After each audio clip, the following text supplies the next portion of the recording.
Hey guys, Jared here, and today I want to talk about this right here, the mighty Dreamcast. This is actually my original launch model Dreamcast, and well, there's a lot of really cool things about this system. For one, it was the first system that actually came bundled with a what's called, I was going to say, yeah, an Ethernet port, that's it. It used, this is the 56K modem, but you could upgrade to the broadband modem. Also, really unique, right there is the audio video out, and it allowed for some really neat things at the time, including progressive scan 480p resolution via VGA out. Now, there's a couple of things that people may not know. First off is the composite out is crap. What you really ideally want for like a lot of 2D games, you want this bad boy right there, also known as SCART. I have done a bajillion videos now talking all about the benefits of RGB SCART. RGB simply means red, green, blue. It's the best signal possible for a lot of the retro consoles starting at around the NES era. The NES didn't have RGB out natively. You could mod it to do that. But the Sega Master System did, and a lot of other systems, pretty much almost every system from that point forward. There were exceptions like the Nintendo 64, the NES, the TurboGrafx 16, and a few others that need to be modified in order to output RGB.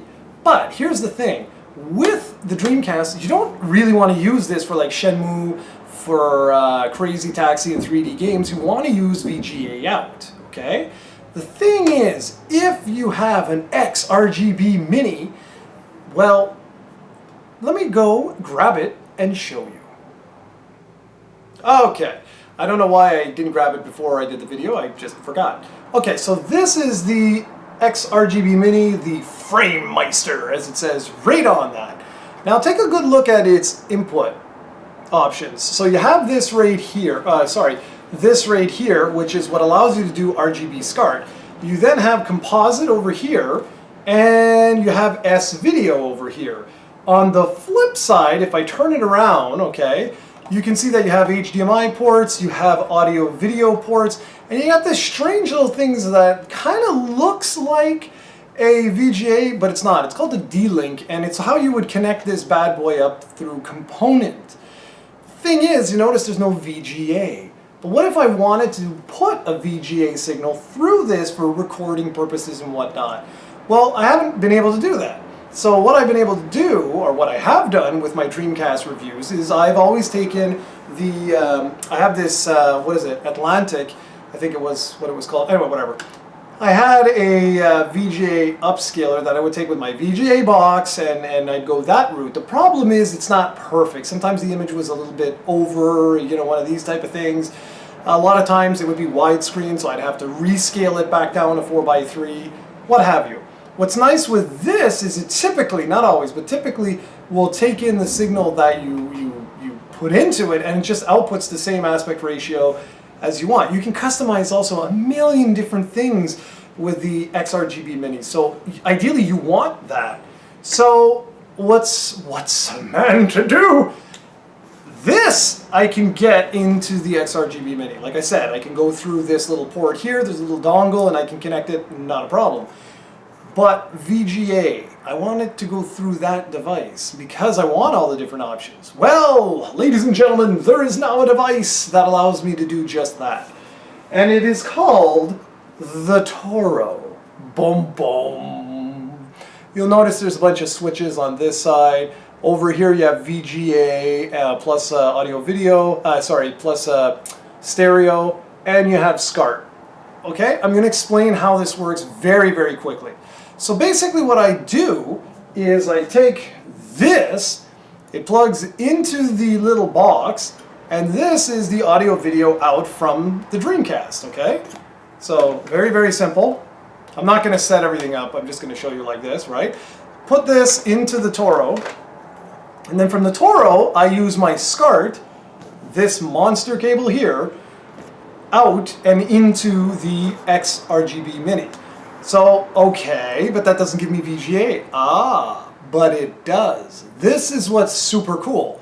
This little device will actually take the 480p signal and push it through the SCART cable so that I can take that 480p signal and put it through the XRGB Mini and then tweak it and have all these different options.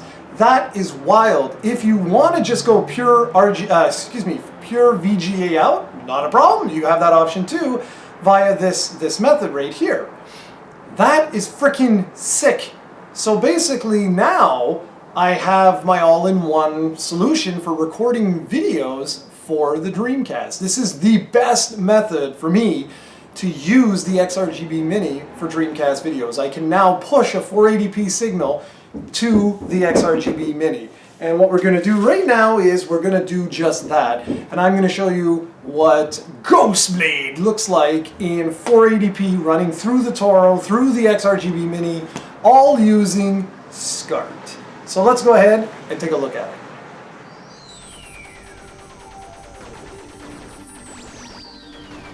So here we go. Look at how sharp this looks. This is Ghostblade. It's from HuCast. I've actually got a review coming up for this on Retro Wednesday. And I know it's not a retro game, but, well, you can still call it retro. Now, I'm doing that now because a lot of these games really don't get the mainstream media's attention. So I really want to give these games the greatest chance of success as possible. So covering them on Retro Wednesdays basically gives them the greatest chance for success, at least in terms of this channel.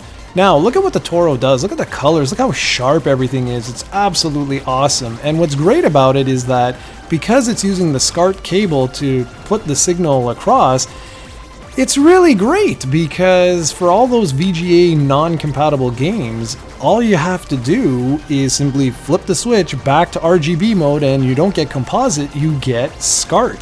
So you get you get RGB quality. So it really is the best of all worlds. This is like the ideal little adapter, and it's really not that expensive. It costs like 60 bucks, and it even has a built-in scanline generator, which is awesome. So yeah, that's pretty much all I wanted to show you guys. I'll put a link in the description below where you can go and purchase this device. It's extremely handy, and well, I couldn't be more impressed. So all my Dreamcast reviews from here on out are going to be using that fancy little gadget. Alright guys, I'll leave you off with some more footage and call it a day. See you in the next video.